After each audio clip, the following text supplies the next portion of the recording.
ਕਹਿੰਦੇ ਵੀ ਭੂਟਾਨ ਦਾ ਇੱਕ ਬੰਦਾ ਜੋ ਅਮਰੀਕਾ ਦੇ ਵਿੱਚ ਰਹਿ ਰਿਹਾ ਸੀ, ਉਸ ਨੂੰ ਅਮਰੀਕਾ ਵਾਲਿਆਂ ਨੇ ਡਿਪੋਰਟ ਕਰ ਦਿੱਤਾ ਤੇ ਉਹ ਹੁਣ ਭੂਟਾਨ ਵਾਲੇ ਜਿਹੜੇ ਆ ਨੇਪਾਲ ਵਾਲੇ ਉਹ ਉਸ ਨੂੰ ਲੈ ਵੀ ਨਹੀਂ ਰਹੇ ਕਿਉਂਕਿ ਲੇਟ 20s ਦੇ ਵਿੱਚ ਆ ਜਦੋਂ ਉਹ ਆਇਆ ਸੀ ਕਹਿੰਦੇ ਥੋੜੀ ਜਿਹੀ ਉਮਰ ਦਾ ਸੀਗਾ ਤੇ ਇੱਥੇ ਆ ਕੇ ਅਮਰੀਕਾ ਦੇ ਵਿੱਚ ਹੀ ਰਹਿ ਰਿਹਾ ਸੀ ਤੇ ਜਦੋਂ ਵਾਪਸ ਉਹਨੂੰ ਡਿਪੋਰਟ ਕੀਤਾ ਗਿਆ ਤੇ ਨੇਪਾਲ ਵਾਲਿਆਂ ਨੇ ਉਹਨੂੰ ਵਾਪਸ ਕਰਤਾ ਤੇ ਉਹ ਅੱਜ ਕੱਲ ਇੰਡੀਆ ਦੇ ਵਿੱਚ ਰਹਿ ਰਿਹਾ ਹੈਗਾ। NPR ਨੇ ਇਹਦੇ ਬਾਰੇ ਕਾਫੀ ਵੱਡੀ ਰਿਪੋਰਟ ਛਾਪੀ ਆ ਵੀ ਇਦਾਂ ਦੇ ਲੋਕਾਂ ਦਾ ਹੁਣ ਕੀ ਬਣੂਗਾ। ਕਹਿੰਦੇ refugee deported to Bhutan by US finds himself stranded and stateless. ਹੁਣ ਉਹਦੇ ਕੋਲ ਕੋਈ ਮੁਲਕ ਹੀ ਹੈ ਨਹੀਂ।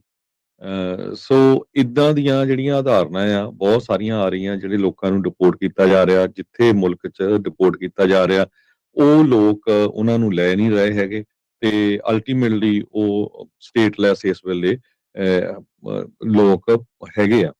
ਬਹੁਤ ਸਾਰੇ ਲੋਕਾਂ ਨੂੰ Libya, south Sudan, notorious prison ਇੱਕ ਜੋ ਐਲ ਸੈਲਵਾਡੋਰ ਆ ਉੱਥੇ ਵੀ ਭੇਜਿਆ ਜਾ ਰਿਹਾ ਹੈਗਾ। ਆਈਸ ਦੇ ਆਫਿਸਰਸ ਨੇ ਇਹ ਦੱਸਿਆ ਵੀ ਅਸੀਂ ਗਵਰਨਮੈਂਟ ਆਫ ਭੂਟਾਨ ਨੂੰ ਦੱਸਿਆ ਸੀ ਵੀ ਅਸੀਂ ਇਹ ਪਰਿਵਾਰਾਂ ਨੂੰ ਜਾਂ ਇਹ ਬੰਦਿਆਂ ਨੂੰ ਭੇਜ ਰਹੇ ਹੈਗੇ ਆ ਤੇ ਅਸੀਂ ਉੱਥੇ ਉਹਨਾਂ ਨੂੰ ਭੇਜ ਦਿੱਤਾ ਪਰ ਬਾਅਦ ਦੇ ਵਿੱਚ ਉਹਨਾਂ ਨੇ ਨਹੀਂ ਰੱਖਿਆ। ਇਹ ਸਾਡੀ ਜਿਹੜੀ ਆ ਪ੍ਰੋਬਲਮ ਨਹੀਂ ਹੈਗੀ।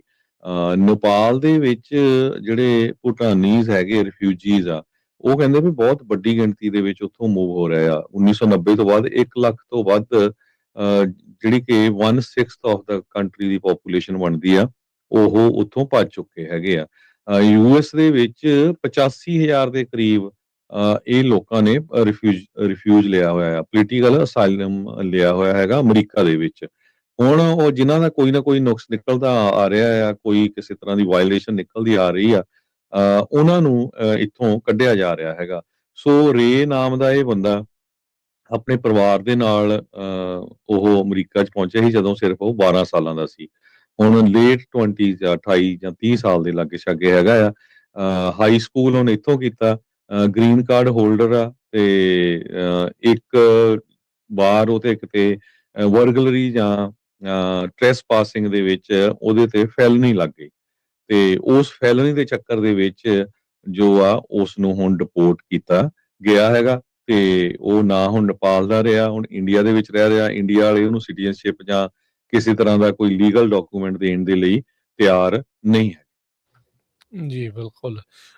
ਭੂਟਾਨ ਤੋਂ ਉੱਦਾਂ ਜਿਹੜਾ ਹਰਜੋਤ ਸਿੰਘ ਜੀ ਜਿਹੜੇ ਐਕਸੋਡਸ ਬਹੁਤ ਵੱਡੇ ਪੱਧਰ ਦੇ ਉੱਤੇ ਹੋ ਰਿਹਾ ਆ।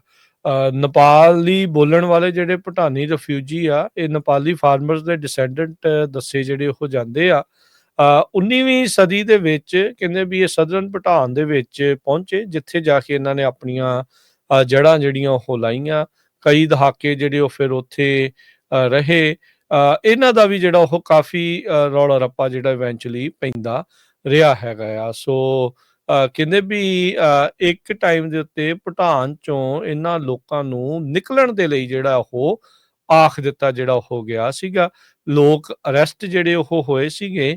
ਇਹ 1990s ਦੀ ਜਿਹੜੀ ਹੈ ਕਹਿੰਦੇ ਵੀ ਗੱਲ ਦੱਸੀ ਜਾਂਦੀ ਆ। ਕਹਿੰਦੇ ਵੀ ਤਕਰੀਬਨ 1 ਲੱਖ ਬੰਦਾ ਉਸ ਟਾਈਮ ਦੇ ਉੱਤੇ ਜੋ ਕਿ ਉੱਥੋਂ ਦੀ ਇੱਕ 1/6 ਜਿਹੜੀ ਪਾਪੂਲੇਸ਼ਨ ਬਣਦੀ ਆ ਜਾਂ ਤਾਂ ਉਹਨਾਂ ਨੂੰ ਉੱਥੋਂ ਕੱਢ ਦਿੱਤਾ ਗਿਆ ਤੇ ਜਾਂ ਉੱਥੋਂ ਵਿਚਾਰੇ ਦੌੜੇ ਜਿਹੜੇ ਉਹ ਸੀਗੇ। ਸੋ ਕਈ ਰਿਫਿਊਜੀ ਕੈਂਪਾਂ ਦੇ ਵਿੱਚ ਰਹੇ। UN ਦੇ ਰਿਫਿਊਜੀ ਏਜੰਸੀ ਨੇ ਵੀ ਜਿਹੜੇ ਉਹ ਰੱਖੇ।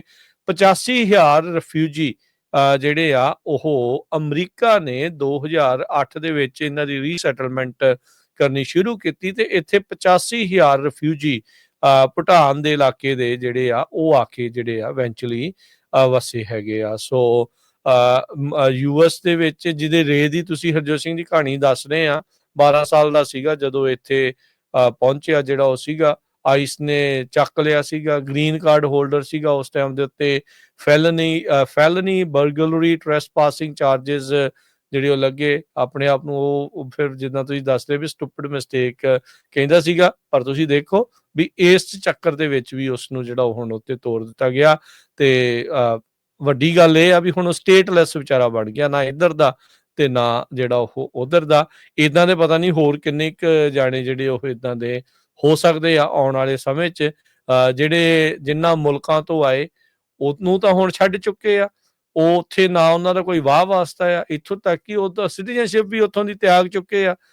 ਤੇ ਉਸ ਤੋਂ ਬਾਅਦ ਦੇ ਵਿੱਚ ਵੀ ਜੇ ਅਮਰੀਕਾ ਉਹਨਾਂ ਨੂੰ ਹੁਣ ਇੱਥੋਂ ਤੋਰ ਦਿੰਦਾ ਤੇ ਉਹ ਸਟੇਟਲੈਸ ਬਣ ਕੇ ਜਿਹੜੇ ਆ ਉਹ ਰਹਿ ਜਾਂਦੇ ਆ। ਉਹਨਾਂ ਨੂੰ ਜਿੱਥੇ ਕਿਤੇ ਸੀਗੇ ਕਹਿ ਲਓ ਵੀ ਜੜ੍ਹਾਂ ਸੀਗੀਆਂ, ਉਹ ਵੀ ਹੁਣ ਉਹਨਾਂ ਨੂੰ ਉੱਥੇ ਰੱਖ ਕੇ ਰਾਜੀ ਨਹੀਂ ਹੈ।